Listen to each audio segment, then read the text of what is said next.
నమస్తే వార్తలకి స్వాగతం. వివరాల్లోకి వెళితే మారిషస్ అధ్యక్షుడు ధరంబీర్ గోకుల్ తో సీఎం చంద్రబాబు మర్యాదపూర్వకంగా భేటీ అయ్యారు. 3వ ప్రపంచ తెలుగు మహాసభలకు హాజరైన ముఖ్యమంత్రి ఆ కార్యక్రమం అనంతరం మారిషస్ అధ్యక్షుడితో భేటీ అయ్యారు. సీఎం చంద్రబాబు మారిషస్ అధ్యక్షుడు వివిధ అంశాలపై చర్చించుకున్నారు. ఏపీలో చేపట్టిన అభివృద్ధి కార్యక్రమాలను సీఎం చంద్రబాబు మారిషస్ అధ్యక్షుడు ధరంబీర్ గోకుల్ కు వివరించారు. ఈ సందర్భంగా మారిషస్ లో నివసిస్తున్న తెలుగు వారి యోగక్షేమాలను ముఖ్యమంత్రి చంద్రబాబు అడిగి తెలుసుకున్నారు. గతంలో మారిషస్ లో సీఎం చంద్రబాబు పర్యటించిన రోజులను ఆ దేశ అధ్యక్షుడు ధరంబీర్ గోకుల్ గుర్తు చేసుకున్నారు. 3వ ప్రపంచ తెలుగు మహాసభలకు హాజరయ్యేందుకు మారిషస్ అధ్యక్షుడు ఏపీలో పర్యటిస్తున్నారు.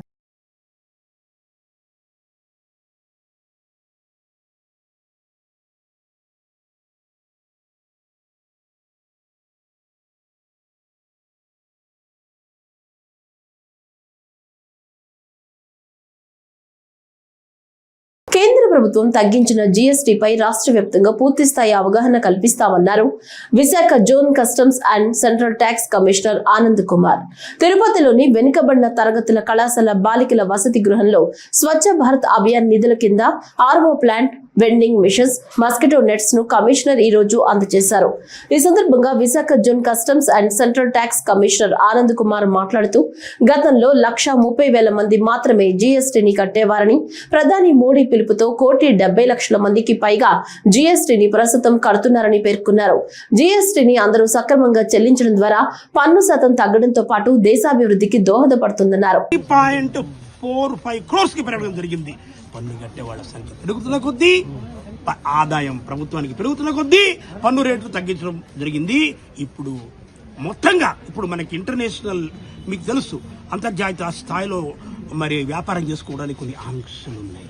కాబట్టి మన దేశంలో ఉత్పత్తులకి మన మార్కెట్లో డిమాండ్ పెంచాలనే ఒక దృఢ సంకల్పంతో మన దేశ ప్రధానమంత్రి గారు జిఎస్టీ నెక్స్ట్ జనరేషన్ రిఫార్మ్స్ తీసుకురావడం జరిగింది.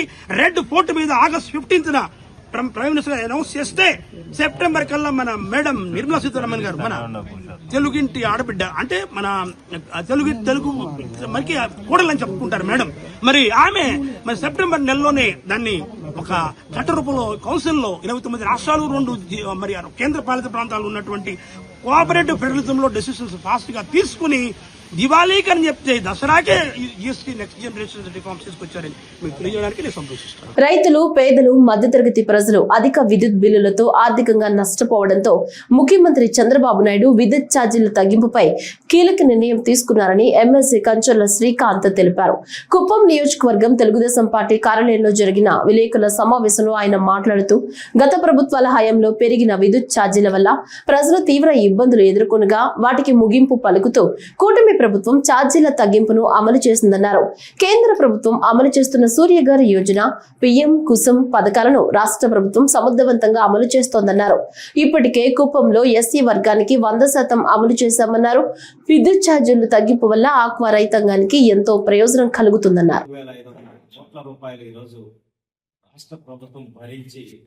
ప్రజలకి ఏ విధంగా అండగా నిలబడిందో మీ అందరికీ ఈరోజు ఒక ఉదాహరణ కింద చెప్పొచ్చు. అన్నిటికీ మించి మీరు చూస్తా ఉన్నారు, మీడియా మిత్రులు కానీ రాష్ట్రం మొత్తం కూడా సూర్యఘర్ కానీ పిఎం కుసుమ్ 2 కేంద్ర ప్రభుత్వ సబ్సిడీ ప్రోగ్రాంని ఎఫెక్టివ్ గా వాడుకుంటున్నటువంటి రాష్ట్రం ఏదైతే ఉందో అది ఆంధ్రప్రదేశ్ రాష్ట్రం. దాంట్లో భాగంగా మనకి కర్నూలు కావచ్చు, అనంతపురం కావచ్చు, ఎన్ని సోలార్ పార్క్స్ వస్తున్నాయి, ఎన్ని విండ్ ఎనర్జీ పార్క్స్ వస్తున్నాయి. మళ్ళీ ఈరోజు ఇక్కడ కుప్పం నియోజకవర్గంలో తీసుకుంటే మొత్తం అన్ని రూఫ్ టాప్లు మొత్తం కూడా ఇప్పుడు ఎస్సీ ఎస్టీస్ కి కంప్లీట్ అయిపోతుంది. ఇంకొక 4 రోజుల్లో ఉచితంగా కంప్లీట్ గా 3.5 రూపాయలు పర్ యూనిట్ వసూలు చేస్తే ఈరోజు 1.5 రూపాయలు, అంటే ఆల్మోస్ట్ 70%, 65% పైన ఈరోజు చంద్రబాబు నాయుడు గారు ఆక్వా రైతులకు మేలు చేశారు. అలాగే మనందరికీ విద్యుత్ పర్చేజెస్ ఏవైతే ఉన్నాయో 5.19% రూపీస్ కి కొంటా ఉంటే ఈరోజు 4.5 రూపాయలకి కొట్టినాం. తిరుమల శ్రీవారిని పలువురు ప్రముఖులు దర్శించుకున్నారు. మంగళవారం ఉదయం విఐపి విరామ సమయంలో parliament agriculture committee chairman Charanjit Singh, సినీ రచయిత విజయేంద్ర ప్రసాద్, సినీ నటి Surekhavani, Supritha, producer Lohith, KVN production అధినేత వెంకట్ నారాయణలు వేరువేరుగా కుటుంబ సభ్యులతో కలిసి స్వామివారి సేవలో పాల్గొని మొక్కులు చెల్లించుకున్నారు. దర్శనం అనంతరం ఆలయ రంగనాయకుల మండపంలో వేద పండితులు వేదాశీర్వచనం అందించగా ఆలయ అధికారులు శ్రీవారి తీర్థ ప్రసాదాలు అందజేసి పట్టు వస్త్రంతో సత్కరించారు.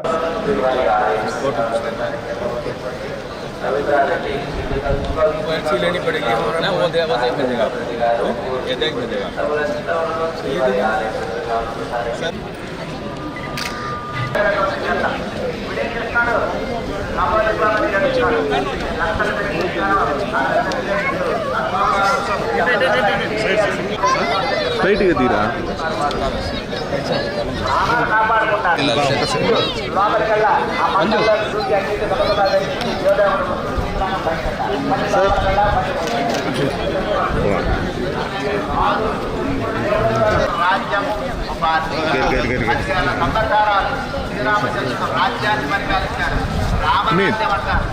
వైడ్ పెట్టు.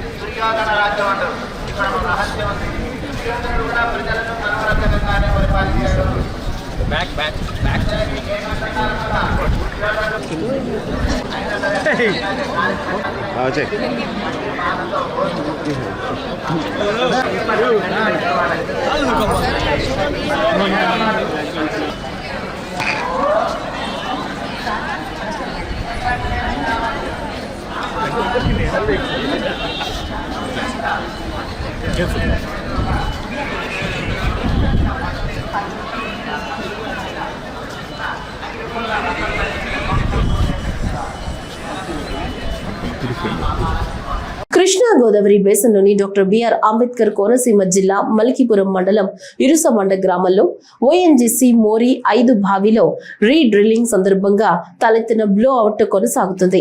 బావి వద్ద మంటలు ఎగిసి పడుతున్నాయి. 1993 ప్రాంతానికి సంబంధించిన ఈ బావిలో ఉత్పత్తి తగ్గడంతో ఇటీవలే ఓఎన్జీసీ నుంచి కాంట్రాక్ట్ దక్కించుకున్న ఓ ప్రైవేట్ సంస్థ రీడ్రిల్లింగ్ కార్యక్రమాలు చేపట్టింది. అయితే రీడ్రిల్లింగ్ సందర్భంలో ఒక్కసారిగా పీడనం పెరగడంతో బ్లో అవుట్ కు దారితీసింది. సోమవారం ఉదయం 11 గంటల ప్రాంతంలో ప్రమాదం సంభవించగా రాత్రంతా మంటలు ఎగజిమ్ముతూనే ఉన్నాయి. ఓఎన్జీసీ సంక్షోభ నివారణ బృందం ఘటనా ప్రాంతానికి చేరుకుని మంటలను అదుపు చేసే ప్రయత్నం చేస్తున్నారు. అదేవిధంగా దగ్గరలోని ప్రధాన పంట కాలువ నుంచి ప్రత్యేక ఛానల్ ను ఏర్పాటు చేసి చుట్టుపక్కల ఉన్న కొబ్బరి తోటలు ధ్వంసం అవ్వకుండా వాటర్ ను వెదజల్లుతున్నారు.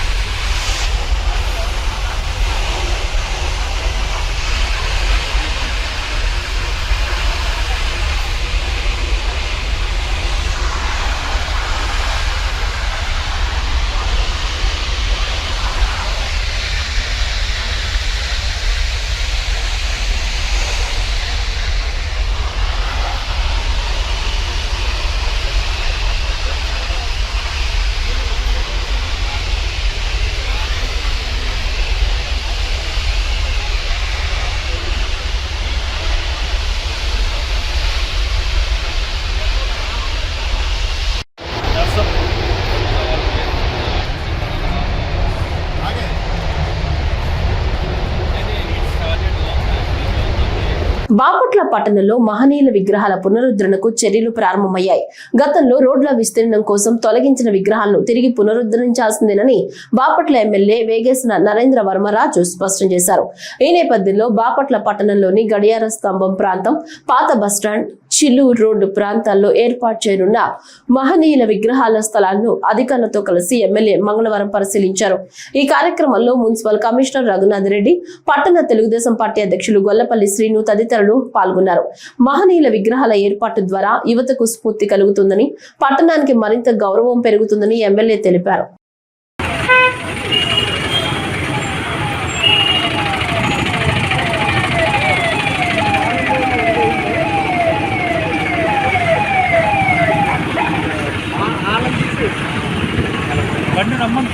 రహదారి రహదారి భద్రత నియమాలు పాటించడం మనందరి బాధ్యత అని ఒంగోలు ఎమ్మెల్యే దామచల్ల జనార్దన్ అన్నారు.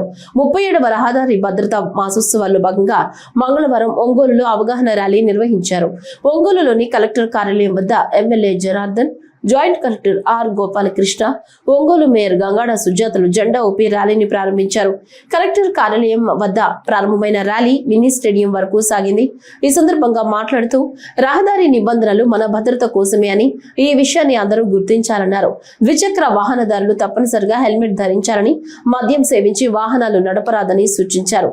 రాష్ట్ర ప్రభుత్వం డ్రగ్స్ వంటి వాటిపై కఠిన చర్యలు తీసుకుంటోందని, దీనివల్ల కూడా ప్రమాదాలు తగ్గుతాయన్నారు. ప్రికాషన్స్ ఏం తీసుకోవాలని కాలేజీ స్టూడెంట్స్కి కానీ వీళ్ళందరికీ కూడా వీళ్ళు చేసే ర్యాలీలో అందరికి కూడా ప్రజలకు తెలిసే విధంగా ఈరోజు ఒక కార్యక్రమాన్ని పెట్టడం జరిగింది. ఈరోజు ప్రతిసారి కూడా మనం చెప్తా ఉన్నాం, పోయినసారి కూడా చెప్పాం, ఎవరైనా కూడా 2 వీలర్స్ కానీ డ్రైవ్ చేసేటప్పుడు ఖచ్చితంగా హెల్మెట్ పెట్టుకోండి. అదేవిధంగా డ్రింక్ అండ్ డ్రైవ్ చేసి మీరు ప్రయాణం చేయొద్దు, వెహికల్స్ కానీ డ్రైవ్ చేయొద్దు. ఇవన్నీ కూడా ప్రికాషన్స్ తీసుకోండి. ఎందుకంటే మీకోసం ఒక కుటుంబం ఉంది, ఒక ఫ్యామిలీ ఉంది, వాళ్ళంతా కూడా చూస్తూ ఉంటారనేది కూడా ఈరోజు మేమంతా కూడా చెప్పడం జరిగింది. ఈరోజు పాత గవర్నమెంట్ మాదిరి డ్రగ్స్ కానీ ఇవన్నీ కూడా లేకుండా ఈరోజు మన ప్రభుత్వం వచ్చిన తర్వాత అన్నీ కూడా అవాయిడ్ చేసాం. ఈరోజు డ్రగ్స్ అనేది కూడా ఎక్కడ లేకుండా దాన్ని కూడా ప్రికాషన్స్ తీసుకున్నాం. ఇది ఇప్పుడు దీనికి కావాల్సిన ప్రికాషన్స్ కూడా అన్నీ కూడా తీసుకొని జాగ్రత్తగా మీరంతా కూడా ప్రయాణం చేసేటప్పుడు జాగ్రత్తలు తీసుకోవాలని చెప్పి కూడా మీకు ఈ సందర్భంగా తెలియజేస్తూ ఉన్నాం. కాబట్టి ప్రతి ఒక్కరు కూడా ఈరోజు చేసే కార్యక్రమం ప్రతి ఒక్కరికి తెలవాలి, ప్రతి ఒక్కరికి కూడా తెలుసుకోవాలనే ఉద్దేశంతో ఈరోజు ఇలాంటి కార్యక్రమాలు కూడా ప్రభుత్వం చేపడుతుందని చెప్పి కూడా ఈ సందర్భంగా తెలియజేస్తూ మీరు జాగ్రత్తలు తీసుకొని అందరూ కూడా చేయాలని చెప్పేసి కూడా తెలియజేస్తూ ఉన్నా.